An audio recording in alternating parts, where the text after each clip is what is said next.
Dalam Bapa dan Putra dan Roh Kudus. Amin. Allah Bapa di surga, kami kau ajak untuk menjadi terang dan garam. Hidup haluslah bermanfaat bagi orang lain, berguna bagi orang lain, sekecil apapun. Untuk kami ya Bapa, untuk menjadi terang dan garam dunia dimanapun kami berada. Terpujilah namamu ini dan sepanjang segala masa. Amin. Para saudaraku terkasih dalam Kristus, hari ini ada pengajaran Yesus yang menurut saya sangat luar biasa. Yesus mengatakan kita garam dan terang.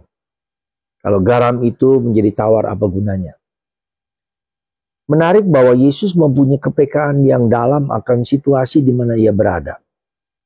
Dan situasi itulah yang membuat dia membandingkan, menggambarkan, ya, menunjukkan akan kehidupan yang rohani yang tak dapat diberikan kepada yang tak dapat dilihat oleh orang lain. Dengan gambaran itu, dengan simbol itu, ya, mereka kemudian dapat mengerti dengan baik karena soal-soal sehari-hari, soal garam.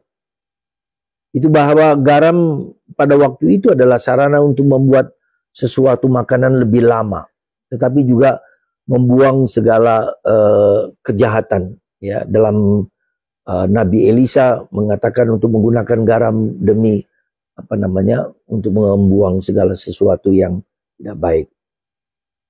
Nah, itu ditunjukkan juga dengan garam, dengan rasa, memberikan rasa nikmat, rasa nyaman, enak, ya, di dalam makanan yang sayur-sayuran yang dibuat. Jadi kita bisa melihat bagaimana Yesus pasti melihat ibunya Maria memasak dan menggunakan garam untuk kepentingan makanan atau kepentingan-kepentingan lain. Ya, jadi kita lihat di sini Yesus juga melihat sesuatu dan juga terang. Kita sekarang gampang sekali dengan terang, dengan listrik segala macam. Tapi pada zaman dulu orang menggunakan semacam minyak dari ara yang dikasih sumbu lalu bernyala, dan tidak seperti kita sekarang dengan nyala listrik, ya. Tetapi dengan bantuan terang kecil itulah orang menjadi yang nggak kelihatan menjadi kelihatan. Itu yang pertama yang harus kita sadari, bahwa kita belajar untuk peka dengan situasi kita, dengan keadaan kita, apapun juga, supaya kita dapat tidak terperangkap pada sesuatu yang tidak berguna. Jadi hidup adalah berguna, hidup adalah bermanfaat, hidup adalah bermakna bagi kita sendiri dan dimanapun kita berada. Itu yang pertama. Yang kedua, menjadi terang dan garam adalah tanda makna kehidupan kita. Bagaimana saya menjadi terang? Saya harus melihat sisi positif dalam hidup saya. Saya harus melihat sisi yang indah, keutamaan-keutamaan dalam diri saya. Kita semua dipanggil kepada kekudusan, dipanggil kepada kebaikan, apapun juga. Ya, dan itulah yang membuat kita bernyala dan memberikan manfaat yang berguna. Bukan hanya lewat mulut kita, tapi lewat pribadi kita. Ketika orang melihat saya, Romo Julius, orang melihat sesuatu yang Tuhan hadir dalam diri saya. Tanpa saya katakan pun Tuhan sudah menyatakan itu kepada saya. Jadi itulah menjadi saksi Kristus dalam hidup kita.